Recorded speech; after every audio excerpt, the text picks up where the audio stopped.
Do you want to bring balance to all the wireless radiation fields in your life, including 5G?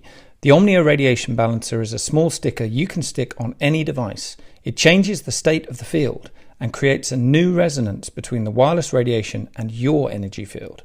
On the link below, you'll see all our testing results that show how the body responds excellently once you've made this change in your life. And here's a special offer for the Journey to Truth crowd. Just enter the word truth in caps at the checkout for your 10% discount. It's easy to bring balance back to your body with the OMNIA Radiation Balancer.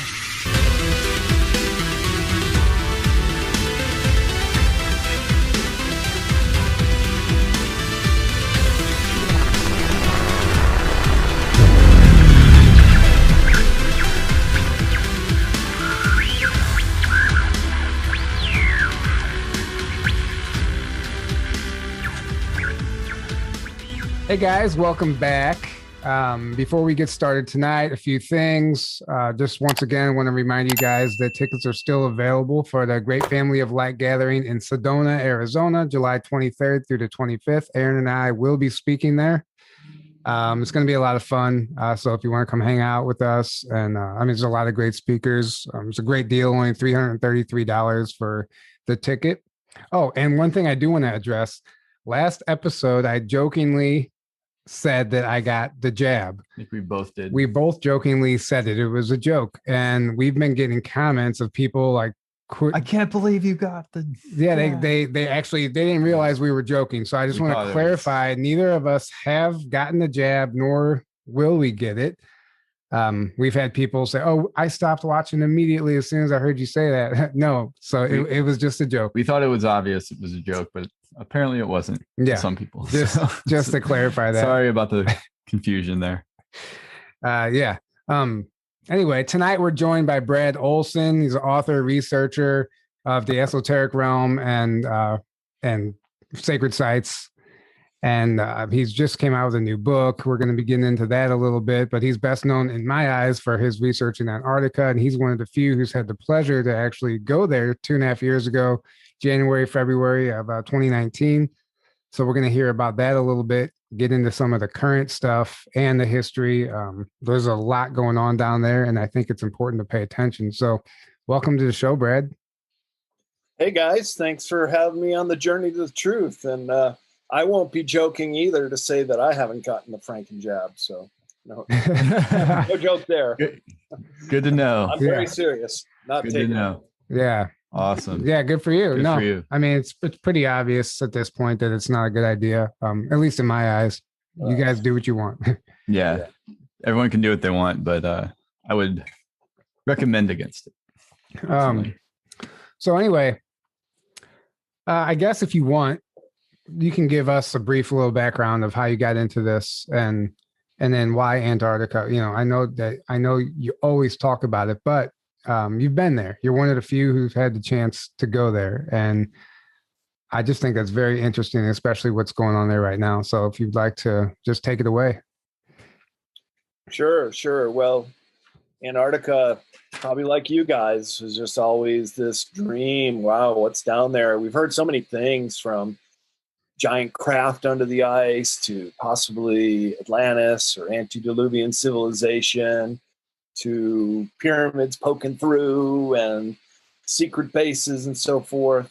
So as a researcher in this field who is very, very interested in these subjects like you guys, I had the ability to do it. I had the time, the money, and the desire to go down to the frozen continent. And so that was after buying a Ford Expedition that was totally outfitted for overland travel, put about 5,000 miles on that, bought it in Santiago, Chile, drove it all the way up to the farthest north was Ollantaytambo in Peru, where you catch a train to Machu Picchu. Did a tour with Nassim Harriman and Brian Forrester to all the sacred places in Peru, and then crossing over into Bolivia. That trip was finished, and then my partner and I carried on all the way down through the entire length of Argentina, which is the 8th largest country in the world by size, and one of the longest straight shots. And that's totally fascinating, because along the way was going checking out a lot of the sites where supposedly the Fourth Reich set up after World War II. We can get into that. Yeah, I would love to get into That would that. be great, yeah. And I've just been doing some research on that myself, and I'm just curious I'd love to converse about that. And sure, yeah. Let's definitely compare notes, because went to all the big ones, La Falda, which is outside of Cordoba, which is huge. Industrial mecca right after World War II. Where did they get all the money? Where did they get all the know-how? Where they open up these big production facilities? Yeah, the money that escaped out of Germany after World War II, including the money man, Martin Bormann, who was the number 2 at the time of the end of the World War II. And he kept popping up all over South America. So we'll get into that too. And then went to San Carlos de Bariloche. And that's, oh man, it's like you're in Bavaria when you go there. It's very Germanic in many ways. Mm-hmm. Then kept going all the way down, crossing over the Magellan Strait to Terra del Fuego, which we see in the alternative news now, that this is like an overflow from Guantanamo Bay, that they're actually holding tribunals down there and holding some very high-end prisoners. So as I was just telling you guys in the pre-conversation before this interview, traveling to this part of the world is very difficult, if not impossible, because there were many border stops you had to go through. And in 2018, 2019, when I had the vehicle, it wasn't really a problem, although it filled half of my passport all the times in and out, including some days it would be waking up in Argentina, crossing over into Chile, the day we crossed the Magellan Strait in a ferry, then checking out of Chile and back into Argentina. So it was 6 stamps in one day. So it's that kind of thing. And then this is very interesting. So we get down to Ushuaia, Argentina. It's the southernmost city of the world. It's where 90% of all the boat traffic leaves for Antarctica during the season, which is November to March. You really can't go any before or soon or after, because the weather's just very foul. Of course, right now they've just had their winter solstice and it's blistering cold. Well, and we're getting all the heat out here in the West. So what was really interesting though, regarding passports, first time in my life, and I've been to all 7 continents of the world now and about 50 countries or so, the only time ever I got stamped out of a location leaving Argentina, but didn't get stamped in anywhere. It was only until we got back to Argentina 26 days later, stamped back into Argentina. So that's kind of a weird little quirk of traveling down there. It is kind of a no man's land. Per the Antarctica Treaty, it is ceded to the whole world. It is a biosphere, like a world park that is open to tourism. One of the other misconceptions is it was very limited as far as where you could go. I talked to a travel company that does expeditions, because I'm now in talks with some production companies about going down there with a film crew. And they pretty much said, look, if you know where you want to go, we can get you there. So well, if you need another crew member, let me know. Well, you and about everybody else. But, yeah, I'm sure. You guys look like you're in pretty good shape. I'd weigh that more heavily than just about any other talk. Yes. Because, boy, I'll tell you this. And as I said, I've traveled a bit, and this is one that really kicked my ass, because you have to go over the Drake Passage, and it is notoriously the roughest seas of the world. And it sure was rough when we went, and 2/3 of our boat of 14 of us, so it was 11 Poles on a Polish vessel called Chief One and 3 Americans. About 10 of us got violently seasick. Fortunately, the captain did not. He got us down there, and then that was pretty much over. And once you're at the islands off of the Palmer Peninsula, it's pretty smooth sailing. There's a lot of channels, including some really beautiful narrow channels called the Lemire Straits that we went through. It was just towering mountains on either side, glaciers coming down. The natural beauty is really unparalleled. Mm-hmm. It's about as close, I would say, as going off planet here on Earth. Just seeing somewhere that just looks nowhere. That's so foreign. Yeah. There's no trees, there's no bushes, there's really nothing green. There's a couple of little mosses and lichens, some of the northern islands, but really it's just black mountains, white glaciers, blue sky, blue ocean, black and white animals like penguins and whales and seals. And they have no fear of humans, really. That was another thing that was quite astonishing. Animals will just not run away. You could come right up to a penguin and a mother with your camera, and she's kind of like, "Hey, man, you're blocking my view. Get out of the way." That's awesome. And we had a whale go right under our boat, and Oh, wow. seals are looking at us just as curiously as we're looking at them. So that was truly remarkable. But what I went down there for was this whole notion of trying to find any kind of evidence or people who knew about these things that we've heard about so many times with Antarctica stories. The most fascinating and perhaps widely reported is that there's the three, not just one, but three massive craft under the ice, which range in size from 3 miles across to 30 miles across. I mean, that big. And they've even gotten the nickname from the intelligence agencies, those 3-letter agencies that watch out for these kind of things. They call them the Nina Pinta and Santa Maria. Santa Maria, that's right. Columbus's first voyage. So I think I've pinpointed one of them in, strangely enough, the new Schwabenland claim of Nazi Germany. Yeah. And I would contend that they knew about this craft, and they have been studying it ever since, even up to this modern day. Yeah, well, they were making trips, and they made a trip in 1901 and 1911 to Antarctica for exploration purposes, right?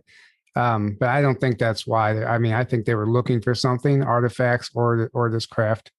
But yeah, they knew something was there, and that might have had everything. And New Schwabenland was actually named after the ship, the vessel that they traveled there on. So that's correct. Yep. Yeah. But that was in the 1930s, the late 1938 is when they technically established that. Right. But then there's a whole rabbit hole there as far as why and what they were doing. Oh, you bet.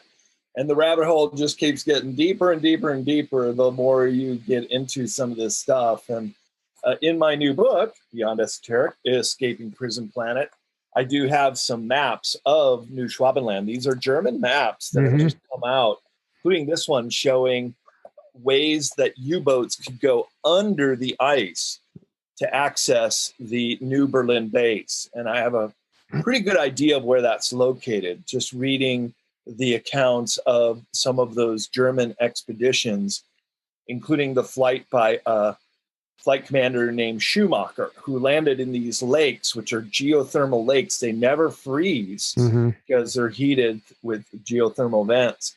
He stayed behind the boat and was testing the water, found that it got warmer the deeper you go.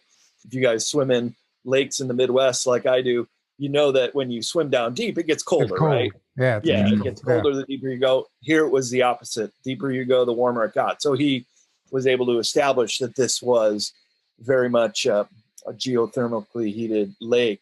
And then, so with that in mind, and knowing that Antarctica is the most volcanically active continent in the world, 91 known volcanoes with a sheet of ice 2 miles thick over the polar plateau, you can imagine that this geothermal activity could create these giant domes under the ice, which could even be hospitable to human existence. And then you have the geothermal vents that can be used for energy, for heat, for production. So the reports are that there are these big, even factory locations in some of these locations of the ice. And I do believe this is what the Germans discovered in that Schwabenland expedition, that they found one of these big caverns that could also be accessed by their U-boat submarines to get in there deep. And my theory is that they already knew that this cavern was there. Otherwise, they wouldn't have just fled there with no plan after the war. They knew where they were going. To me, if they had already been there in 1901 and 1911, and each time they spent 2 years there, which is a long time doing research, they were doing something there. That's a really good point, Tyler, because not only did they find something there, but the U-boat Admiral Donitz said that we have found, created an impregnable fortress for our Fuhrer. He akined it to Shangri-La in a faraway region of the world. And then in another reference called it in a kingdom of ice, being completely surrounded. So that could be the Arctic region, but it is more likely to be this Antarctic region. So New Schwabenland, this claim of land, is directly below South Africa, which, as we know through apartheid, was sympathetic to fascist causes such as the Third Reich. And here's another one for you guys. At the end of World War II, it was the fighting forces of the Wehrmacht and the Luftwaffe Air Force and the Navy that surrendered. The Third Reich never surrendered. They just went underground. And by that, I literally mean they went underground. Yeah. And they had the best technology for creating underground bunkers. Many of those Project Paperclip Nazis that came over here to America following the war, they started all of our deep underground military bases too. Absolutely. So I would also say that they probably bored into these mountains near the Schumacher Ponds, which all have German names. It's the Whirlig Hoffman Mountain Range, and they're big black granite mountains. So talk about an impregnable fortress for our Fuhrer. That would be about the best place you could put it. I mean, yeah, it was basically an infiltration after the war. If you don't win anything when you have all the top German scientists coming in and putting them in top positions in our major corporations and putting them in charge or responsible for digging these underground bases. I don't know. There's a lot there to unpack. Right. Yeah. And you can kind of chronicle this creeping fascism into this country with the advent of these Project Paperclips. You've just slowly been seeing our constitutional rights being whittled away, more and more of these mandates and taking away our civil rights slowly but surely. And that's why the whole first section of Beyond Esoteric is called Neo-Fascism, where I really get into how this occurred. So one thing I like to do with my host, because the nickname or the subtitle of the book is Escaping Prison Planet, I do like to ask my host, what does that mean to you? And if you could explain to your audience and me what Prison Planet means and how would one escape? I'd really love to hear you guys' feedback on that. I would recommend that everybody get your book and read it to find out. Well, that's a great plug, Tyler. All right. Yeah. There you go. I don't know.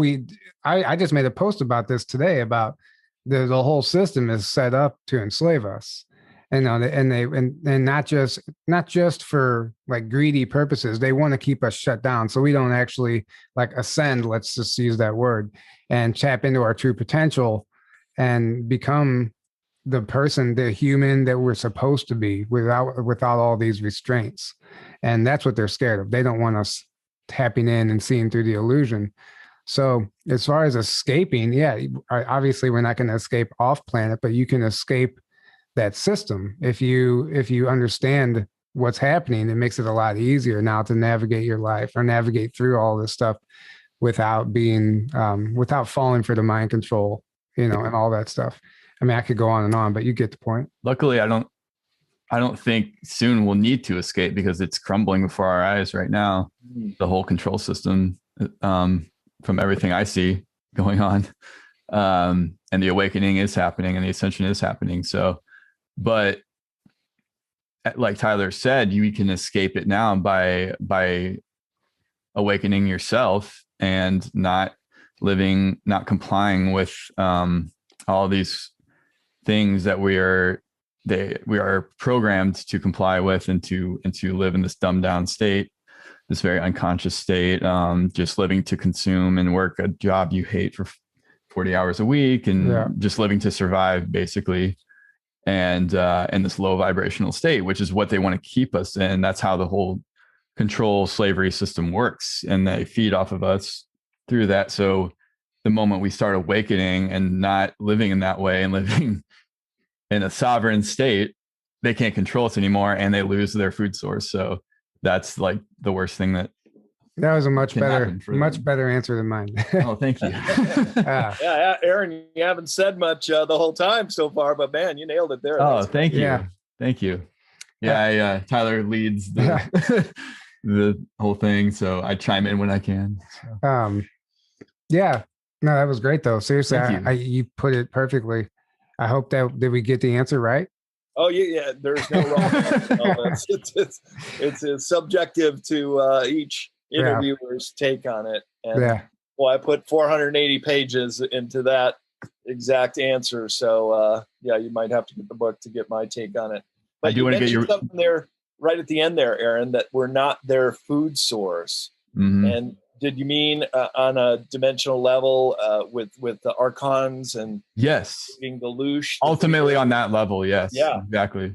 Because I have a chapter in here called "Being Aware of Predatory Species" to give people an idea that we're not the top of the totem pole here. That there is a pecking order that can even go higher, and it's not just the physical consumption of people, which does occur, but also off of our emotional state. The fear that can be generated is an emotional energy food source for some of these archonic entities in the lower fourth dimensional realm. And humans, we're just handicapped because we know so little about this. So I really appreciate you bringing that up, Aaron, because it helps to get this out there and have this discussion to help other people understand what's really going on. Yeah, well, I like how you used it is a handicap. I like that term. But once you're aware, then obviously everything changes because you start seeing things for what they are. Which luckily, like you said, a lot of the stuff is being cleared out, including in Antarctica right now with what we're seeing. This naval officer, I don't even know if he's a naval officer, but he's stationed at McMurdo, I guess the shipping post down there. And there was a report that came out from him just recently stating that all of these German speaking people are leaving and being shipped to Argentina right now. But then he said at the same time, all these other countries are moving in: New Zealand, Turkey, Australia, China. South America, China, Africa. China actually has 5 bases built there, and they're building 4 more right now. And mind you, all this stuff is happening right now in the worst time of year when the weather conditions are absolutely the worst. So what's going on down there? Why are they moving in? Like you just said, there's a time of year where it's just inhospitable down there, but they're building right now during that. Something's happening. And there's all these Germans that are leaving. Yeah, they're noticing. That's why I said they're going to Argentina. Yeah. So that would tell me that maybe those bases are being cleared out for some reason. And you can get as deep as, there's a portal down there that they're protecting, or some people are trying to get to that portal, which essentially takes you to Aldebaran, which is the star or the planet that Maria Orsic was channeling. She was in communication with the ETs, the Nordics from that planet. And that's how the Germans even got their UFO blueprints. There's a lot of connections there. Absolutely. Just an anecdote from my trip down there. The very first place we laid anchor and went ashore was the Polish base called Arktowski. And it's on King George Island, which is a string of islands just off of the Palmer Peninsula. Boy, it was great to set foot on ground. But when we got there, you get this tranquil bay with glaciers all around, but way off in the distance, you could see some lights. And I asked someone from the Polish base, what's going on over there? And they said, it's a new Chinese base. And not only have they just moved in, they've moved in force. And if you know how the Chinese build, they just come in like, yeah, a whole swarm of people, and they just get the job done, and they go big. And they're going big. Yeah. That's so true. I've watched construction videos. They work around the clock in China. Oh, yeah. It's like they first, second, and third shift, no matter what the project is. Like here we do it like if there's like a deadline, but that's just like standard procedure for them. And it goes quick, and they have tons of people. So I know what you're saying. And as you mentioned, Tyler, it's not just 1 or 2, it's 5 bases they're building simultaneously in the darkest depths of winter, when usually everybody leaves the continent except of a skeleton crew at some of the year-round bases. Only 1,000 people are normally there on the off season. Even though it's the 5th largest continent of the world. Can you imagine? We hear so much about overpopulation, and here's this giant landmass that has only 1,000 humans on it. It's amazing. Yeah. And to your point of the evacuation, I work with Dr. Michael Sala through exopolitics.org. He's the one who's been reporting on this naval person at McMurdo Station, which is the largest base in Antarctica. It is run by the Americans. It's one of our 3 larger bases, including the Palmer Station, which I visited, and the Amundsen Scott South Pole Station, which, interestingly enough, has associations with the NSA. And there is a building in McMurdo that is reportedly an NSA building, but nobody can go there. Nobody knows what's going on in there. And NSA, until the 1980s, wasn't even admitted to exist. That's where the nickname comes, no such agency. And they are the agency that is largely tasked with anything to do extraterrestrial related. So any down crash retrieval, they're Johnny on the spot, getting cordoned off, creating a cover story if they need it.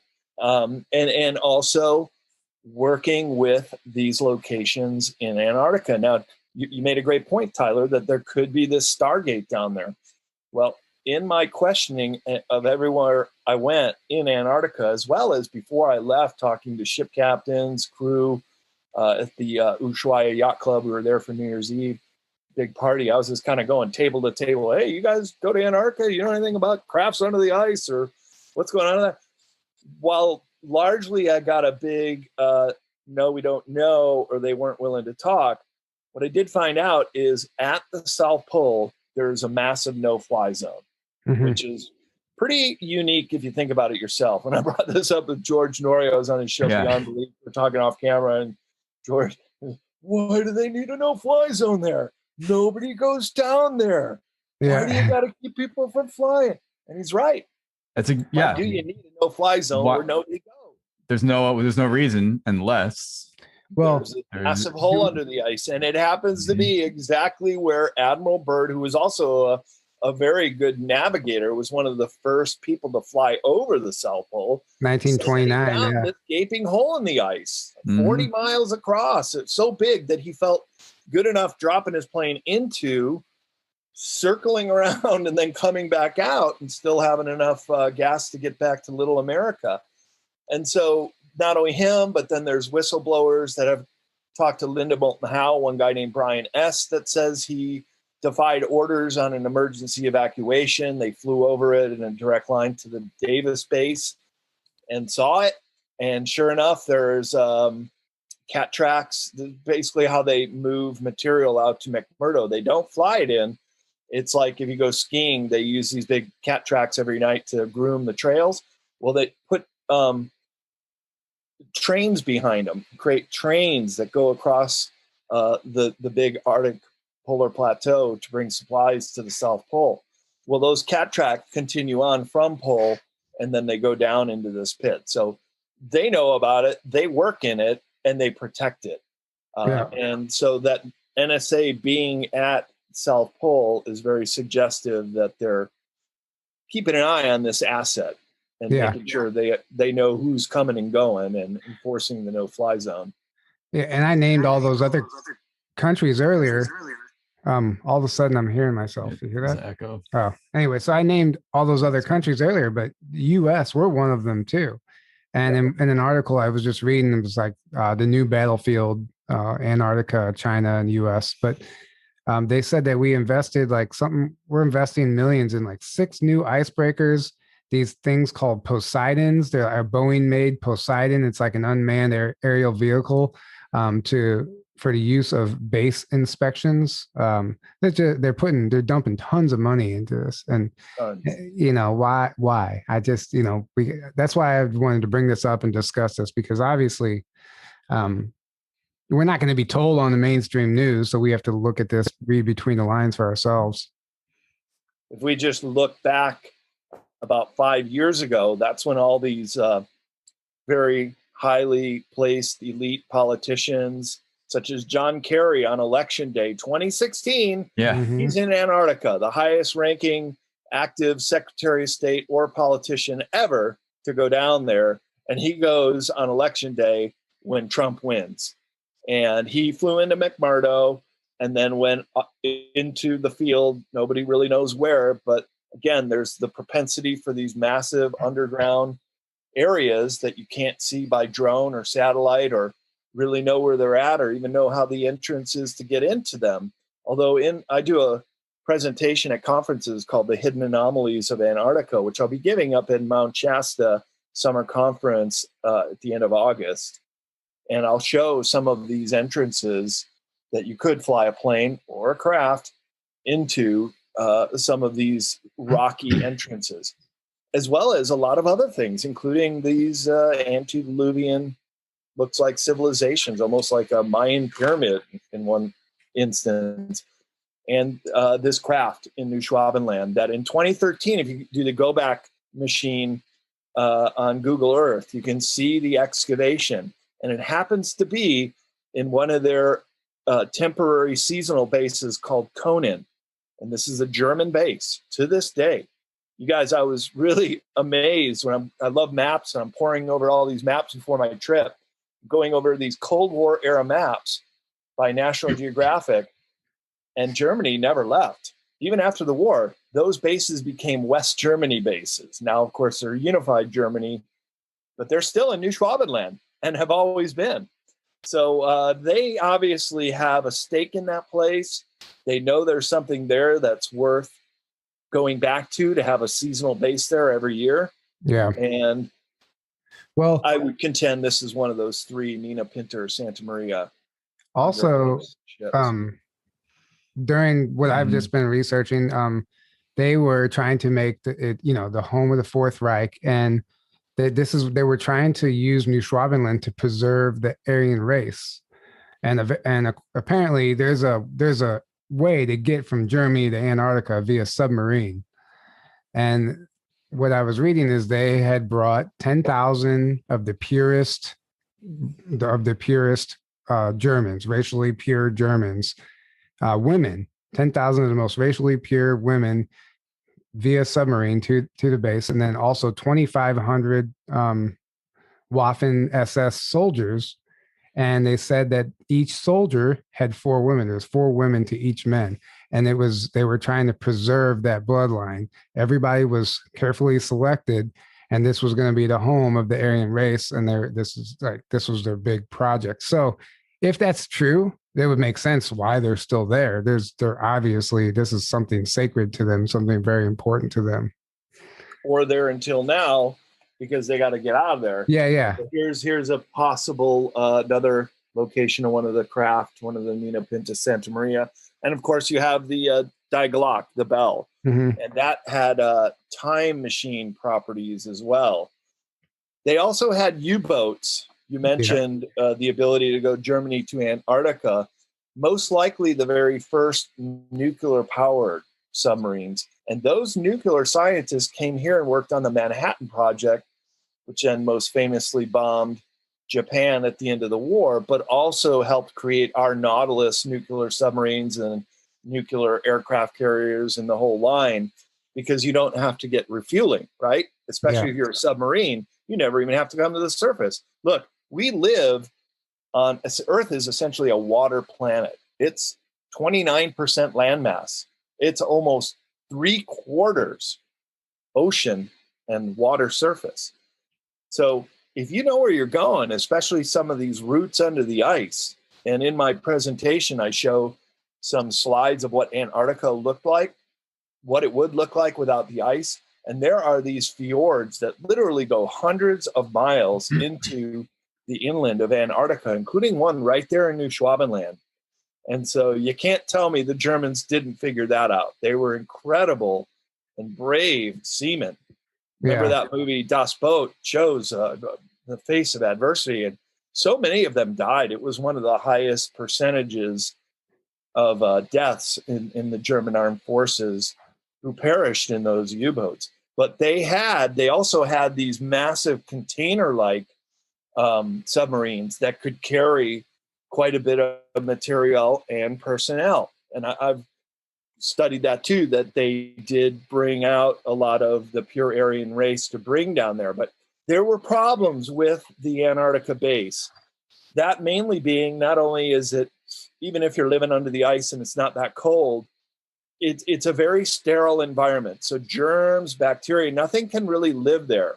So the Germans were having a problem that every time a new shipment would come in, if one guy had a common cold, it would just spread throughout the whole community and everybody get sick. And so after Operation Highjump, which was 46, 47, Admiral Byrd goes down there with an armada of ships, and in the Battle of Highjump was routinely defeated. 47. Yeah, it was 4,700 Marines allegedly that went on that. Yeah. What do you need that for? A research mission? What do you need an aircraft carrier? Exactly. What do you need?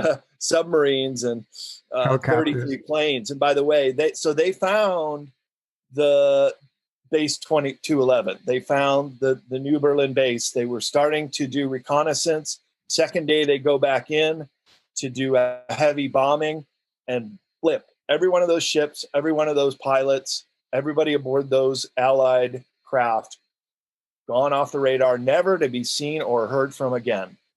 Then within hours on the same day, that's when the craft came up out of the ice and confronted the Armada. Could have easily taken out every single ship. What they wanted to do is just send a message back to Washington, D.C., don't mess with us. So they just sliced one of them in half, the USS Murdoch. Boy, wouldn't that be a soldier of fortune to go down there and find that ship with a direct energy laser weapon slicing right through it. And so that's what made Byrd order the retreat 2 months into the 6-month expedition. Yeah. Now, he had a bit of a big mouth. He shouldn't have been talking to reporters. But when they were coming back up, they had a Chilean reporter for El Mercurio in Santiago who spoke to Byrd, and he said, we're going to have to confront an enemy that can fly pole to pole at incredible speeds. This is in early 1947. Look, we still don't have above ground technology that can do that. So they're obviously talking about some kind of very exotic, advanced craft that did do that. And you know what's interesting about that? So he got back in April 47, and June or July is when Roswell happened, right? That's right. Yeah. So Roswell hadn't even happened yet. Yeah, no, it hadn't even happened. So, but that was like a gift to the U.S. There's all kinds of speculation on that craft, being purposely sent here, are gifted to us for that reason. But are you familiar with Operation Taberin? I'm not sure if I'm saying that right. Yeah, that's the British was spying on New Schwaben. Yeah. So that's actually what tipped off Byrd for Operation Highjump, because it was in 45 actually that they sent 30 British soldiers, and they discovered this underground city, and apparently only one of the 30 guys survived. And so he made it back, and then they sent so in 1945 also they sent 10 British commandos back again with explosives. This time they found the entrance. It took them it was a 5-hour walk to get from the entrance down into the base, but once they got there, they were actually confronted by the Germans. But they had made notes like saying that they were like super impressed with the technology they seen. It was all artificially lit, and they said they had looked like the Germans had been in Antarctica for a long time, like they were well established. And this was in 1945. They had loading docks and hangars and all kinds of stuff. They were confronted, but they were able to blow the entrance. 3 of the guys made it out. The rest didn't survive. And one of those 3 guys somehow got the intel to Admiral Byrd, which tipped them off for Operation Highjump the following year. So you may be also getting this information from the Nexus magazine articles where I read about it. Yeah. And they had already genetically engineered the Polar Man. Did you remember that account? That they had these genetically engineered soldiers where they would not be affected by the cold in the same way humans were. and that they were those three guys who made it out were being pursued by the polar men. And had they not been able to get out a few transmissions, we probably would never even know about it. But so that's just sort of an interesting. I didn't know about that part. No. Yeah, the polar men is really fascinating account of some kind of genetic engineering. And look, this has been going on for a long time. Genetic engineering. It came to our attention with Dolly the sheep. Was in 1980s. Yeah, we cloned a sheep. Yeah, you don't think they've been cloning or knew about this or can do it now? Of course they can. So the interesting thing about, I actually visited some of those British bases, which are now museums on the Palmer Peninsula. That was the British base of operations where they were spying on the Nazis the whole time. So then fast forward to the late 1950s, and America goes down there and does these highly top secret nuclear bomb tests in the upper atmosphere called Operation Argus, Argus, which are still top secret. All of the other nuclear bomb tests, Nevada test site and elsewhere, Bikini Atoll, that's all declassified, has been for decades. This one is still classified because, well, the cover story was they were testing nuclear bombs up at the high altitude to help get the greenhouse gases to escape, which is called Alternative 1. Alternative 2 is the think tanks, the Tavistock Institute in the UK and the Brookings Institute here in the US. We're saying, well, we have to start role-playing, gaming out what's going to happen if we destroy the planet. Alternative 2 is we're going to go underground. Alternative 3 is to go off planet. And I do have a chapter, Alternative 1, 2, and 3, where I get into it. And as it relates to Antarctica, so they're down there in the Southern Ocean, which, by the way, National Geographic has just officially recognized as the 5th ocean of the world. You want to win a bar bet, name the 5 oceans of the world, and very few will get the Southern Ocean. But I can tell you it's very much distinguished from the other oceans it connects to, because there is the Antarctic upwelling of nutrients from the ocean, and then the mixing of the colder fresh water coming off from Antarctica. Interesting. So they're doing these tests. Where do they go? Right off the shore of New Schwabenland, and they lobbed some nukes at the base, at base 211. And what year was this again? So this would have been 1956, 1957. And then right on the heels of it, literally the next year, is the proposals for the first Antarctica treaty. And that's really interesting because here's a picture of Argus. These are the nuclear missiles that they were lobbing. Operation Argus was a series of U.S. low-yield, high-atmosphere nuclear weapons. It's kind of like right out of Wikipedia. You can understand this. August, September 58, over the South Atlantic Ocean. Alternative 1 is implement to blast holes through the stratosphere to release heat and pollution. Atomic weapons in the high atmosphere and the ozone belt. That's where those holes in the ozone came from. It was actually from us doing this stupid stuff, blowing up the upper atmosphere. No shit. Yeah, I've seen those pictures. It was all from, remember, it was down in Antarctica, the holes in the ozone. Yeah. It was from Argus. Blame it on. It was the cover to finally get revenge on the Nazis. And so when the Antarctica Treaty came out, just in the following years, they had a very specific clause that there would be no nuclear testing, no nuclear bombs in Antarctica. Why did they have to make such a big deal about it unless it had already been done? Exactly. You know what I'm saying? Why did they make anything a law? Yeah. Yeah. If I were ever given the opportunity to go back there, I would certainly go to New Schwabenland and check that out with some Geiger counters and then find out if it indeed had been nuked, because there would still be radioactive residue there. And then you guys remember the flyover of DC, right? Oh, So yes. in 52? July 1952. Yep. And for a long time, everybody thought it was aliens.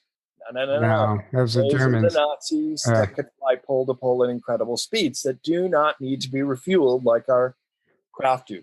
So they were flying over Washington, D.C., saying, look, we can penetrate your most sensitive airspace, and there's nothing you can do about it. Yeah. So they forced the Eisenhower administration into working with them, or at least giving them the ability to not be taken out. Why do you think so few Nazis were extracted out of South America? Really only one, Eichmann, who went to Israel and tried and hung there, but they were all down there. When I was, it's just a little anecdote from my trip down there. I'm reading in The Lonely Planet. We're driving through Bolivia. It's like, oh yeah, you can go to this town. There's really not much to see, but there's this old lumber mill, and in the back is a cabin where Claus Barbie, the butcher of Leon, lived the rest of his life. And yeah, in The Lonely Planet, yeah, you can read about fugitive Nazis all over South America. Of course, Mengele, he died a natural, I think he drowned in Brazil, and a whole bunch of them, man. And so it's travesty of justice. These guys got off, and many of them lived their lives. And obviously, there's still a presence there if they're being shipped back to Argentina now. Right. Yeah. So fast forward to today. Not only is there a outflow of some of these forthright bases going to their South America holdings. Here's another thing I found out when I was in South America when I was doing the Nazi research. There are massive tracts of land in Chile and Argentina that were bought up pre-World War II and right afterwards. They're so huge. They're like the size of some of our small states, like the size of Delaware or Connecticut. Nobody knows who runs them. Nobody knows who does it. And look, our CIA was deposing democratically elected leaders and putting in fascists, right, to protect these factions of Nazis that were operating out of South America. And remember, it wasn't just us that got the paperclip Nazis.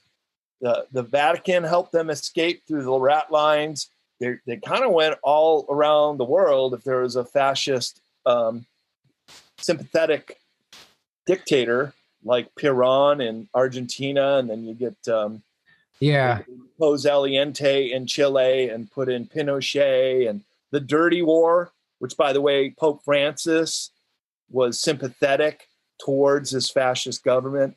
There's a lot of dirt on this current pope, and I do think that's why he's the last pope. And well, that's interesting, because if you have any doubts about the Vatican, I mean, they were aiding and abetting these Nazis. I mean, and what for? What for if they're supposed to be, you know, what they claimed as far as operation under the guise of spirituality or Catholic Church. A whole chapter called Vatican Nazis. How they do. Man, I'm gonna have to get this book. Oh, you guys are gonna love it. I'm definitely gonna get it. A lot more. Yeah, and really kind of takes us up to this modern age when you can see all these grand plans, New World Order stuff, the depopulation agenda. It's all coming together hand in hand right now in real time. Yeah, it's not like, oh, we better watch out for this. It's coming. No, it's happening. Here. Yeah, and we're in the thick of it. Do you have a chapter in there about Antarctica being an ice wall and the Earth being flat? No, I'm joking. I can't entertain that idea. No, me neither. Sorry, flat earthers. Look, I first of all, I traveled around the world one direction, or basically around the equatorial regions, and ended up in the same place by going in one direction. But I've been within a couple degrees of the Arctic Circle in Trondheim, Norway, and I've been within 1 degree of the Antarctic Circle. And the farther you go north or south, the colder it gets. Stay on the equator, it gets warm. It's a globe. Well, even the guy who officially discovered Antarctica in 1820, that Russian guy or whatever, Fabian or whatever his name is, he claims that he circumnavigated the continent twice. Okay, well, you can't do that if it's an ice wall. If it's not, discovering Antarctica, he was the first to circumnavigate the Southern Ocean. Even though it still appeared in maps in like the 1400s and stuff, and there's a lot of discrepancies there. But either way, that was the report on how they discovered it. So, I mean, you have to just eliminate that report, I guess, if the Earth is flat. Yeah, as well as Captain Cook doing the whole circumnavigation. How could you do that in short order? Well, even Operation Highjump, if you read about it, they said that they encircled the continent in 2 directions before they attacked or before they did whatever they. How can you encircle? Yeah, and that doesn't exist. So I don't know. No, I do know. It's yeah, it's just psyops. It's just a way to get us to argue over something that really doesn't matter and waste our time doing that rather than bingo these issues. Yeah. Yep. Exactly. Matter. And there's exactly. And what's crazy to me is like it's not just it's a massive psyop that they're putting money into, because there was even a documentary on Netflix about flat Earth. And you notice how very well produced they all are, and it kind of makes you scratch your head and be like, wow, maybe there was something there, but they're realistic and logical about it. No way. Well, then they use it as a discrediting. So if you believe anything, so one, you're a conspiracy theorist if you believe anything outside of whatever mainstream narrative they want you to believe. And then they say, oh, and all these people believe in flat Earth. They just blanket all of us as flat earthers. I've noticed every single like article or thing that's like bashing conspiracy theories or conspiracy theory. They throw flat Earth in there every time. It's true. It's every single time. Yeah. That's a good point. Well, and what happens if you're preaching that the Earth is flat and that there is no space, which is my favorite one, then that automatically makes you able to debunk any secret space program or any space program in general. They're just trying to muddy the waters. Deflection. Yeah. Away from the good stuff. I speak at a lot of conferences, and we have a little game amongst us called Spot the Mole, and almost invariably, every single one of these conferences, somebody comes to watch the speakers. And the saying is, they don't come to hear what we're saying. They come to hear what we're not saying, because they're still protecting some of these core secrets. And they want to see if any of us are tapping into that yet. And it's so funny because as we start to advance, and I believe we all have the ability to start reading the aura of people. You can kind of tell something's just off on this guy, right? Sure. And then you see him in the back row, and sometimes they're taking notes. And this last conference I was at Vegas, there were a bunch of super soldiers. They called the guy out, and everybody looks back at him, and he's all kind of flustered, and he gets up and leaves. So nice. They don't like their cover blown, but I've heard that's amazing. I've heard that almost every one of these conferences, no matter how small, there's like an infiltrator. DoD, the one we met, DoD 2018. Yeah. I didn't notice them, but apparently I heard a bunch of people notice these 2 guys that looked like kind of like that, and they were like, are these guys like an intelligence agency or what? Like, who are these guys? Yeah, I mean, it makes sense, and there's journalists there to write hit pieces on us. There's all that too. So, when is that conference in Mount Shasta that you're speaking at? Yeah, it's the very last weekend of August, called the Mount Shasta Summer Conference. I think there's only about 40 tickets left. It definitely will sell out. They're doing it in the Mount Shasta City Park. There's a bunch of buildings that the producer has rented. If you use the promo code Brad, my name, I think you get 10% off. So if anybody wants to go to that, I'd say get your tickets soon. They'll certainly sell out in July, and it's going to be a great one. Michael Jaco's going to be there. They're getting Laura Eisenhower. They're getting Alex Collier out of retirement. What? Oh, dude. That's awesome. That's as well as many others. So it's a really great event. If you guys can make it, love to see you out there. That's tempting. That's really tempting. Well, we might. What are the dates? You said in August. You said August. Yeah, like 25th through 28th, something like that. Okay, late August. That's tempting. We'll talk after this. I'm gonna get more details from you. My first conference I've run to is in Mount Shasta, actually. Right on. It was Eclipse of Disclosure. I don't know if you remember it from 2017. Corey Good, Michael Sala, Laura Eisenhower. A lot of Yeah. some big names. What was that? What was the conference you just went to in Vegas with the super soldiers? That was the 5D Summit. branded as 5D events. Yeah. I know about that was one. I know about those. That's come to Vegas a few times, right? Or the one that like okay. Lauren.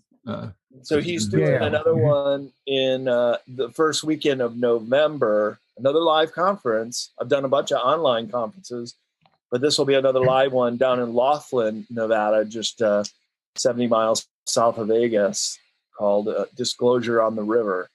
So that sounds cool. And that's a good time of year to travel because it's still nice temperatures down there. I like the sound of that, Disclosure on the River. Yeah. If you guys, I think the Shasta one's all booked up, but I could tell the producers if you guys want to come down, do interviews, or maybe moderate a panel or do something like that. Yeah, that would. Yeah, we'll definitely be talking with you on that. That sounds really cool. Okay. Yeah. And before we wrap this up, where can people find your book? How can they get it? Sure. Well, I would always say go to your local bookstore, request that they can get it through our distributor very quickly, rather than supporting that big online retailer named after a rainforest in South America. They've amassed too much power. But if you go to cccpublishing.com, that's through my office, and then go through here, and I can sign copies for people on the way out. So 3C's Publishing, one word, and there you'll find Beyond Esoteric. And this is the third in a 3-book series. So I've been working on this material for a better part of a decade. Yeah, no, I'm actually really looking forward to checking that out. Right on. Yeah, man. Yeah, me too. Yeah. Thank you for coming on and doing this and sharing all this with us. It's been a lot of fun. I think we covered a lot in a short amount of time. Oh, it's absolutely my pleasure. Happy to help. Mm-hmm. I guess, guys, I think, do we have any other announcements? Just a reminder, grab a ticket for the Great Family of Light Gathering. Other than that, the promo codes, 15% off all of our Teespring merch, promo code CGI Joe. You get 10% off of the Hopewell Farm CBD with promo code Journey to Truth 10, and 10% off the Omnia Radiation Balancer with promo code Truth in all caps. All those links will be below. And Brad, if you don't mind sending me all your links that you were just talking about, and I'll put those in the description also. You bet. Yeah. All right, guys, have a great evening. Thank you, Brad. Thanks. This is amazing. Thank you so much, Brad. Thank you guys for all the donations. Thanks for your support. We can't do this without you. I've said that a million times, but I truly mean that. You're the reason we're still going. So thank you for that. And we will catch you next time. Good night. Good night.